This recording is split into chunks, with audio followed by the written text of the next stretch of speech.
الإخوة والأخوات الأعزاء جميعا، أبناء شعبنا الفلسطيني في كل مكان، وأبناء أمتنا العربية من المحيط إلى الخليج وكافة أحرار العالم، أولئك الذين يقفون إلى جانب الشعب الفلسطيني في قضيته العادلة وفي نضاله المشروع من أجل الحرية والكرامة واستعادة الحقوق السليبة.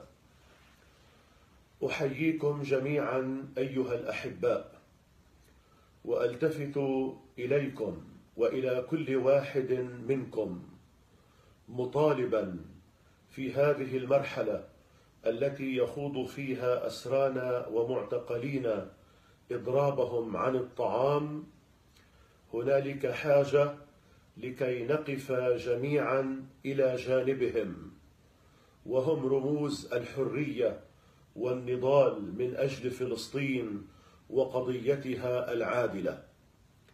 من واجب كل إنسان حر في عالمنا، ومن واجب كل إنسان عربي، ومن واجبنا جميعا كفلسطينيين مسيحيين ومسلمين أن نكون إلى جانب أسرانا وهم يخوضون هذه المعركة. معركة الأسرى هي معركتنا جميعا، مطالبهم هي مطالبنا جميعا. كل المطالب التي ينادي بها الأسرى هي مطالب عادلة، مطالب إنسانية، مطالب منطقية، ولكن يبقى المطلب الأساسي هو الحرية لأسرى الحرية، لهؤلاء المناضلين الذين كافحوا وناضلوا وجاهدوا من أجل وطنهم، من أجل قدسهم، من أجل مقدساتهم، ومن أجل شعبهم الفلسطيني.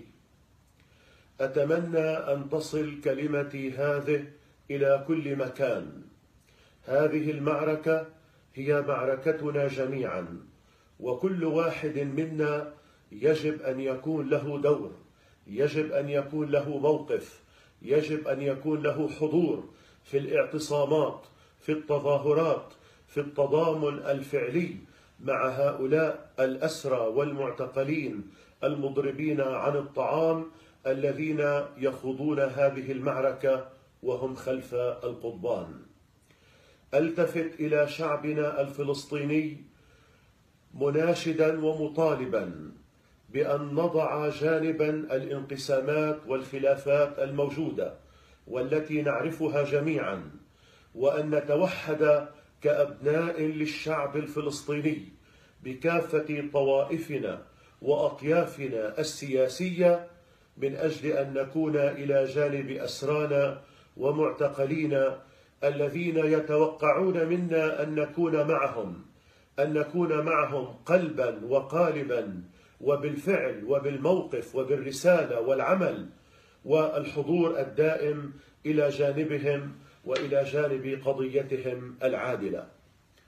إن أسرانا ومعتقلينا سينتصرون على الجلادين، سينتصرون على الاحتلال، وسيحققون مطالبهم.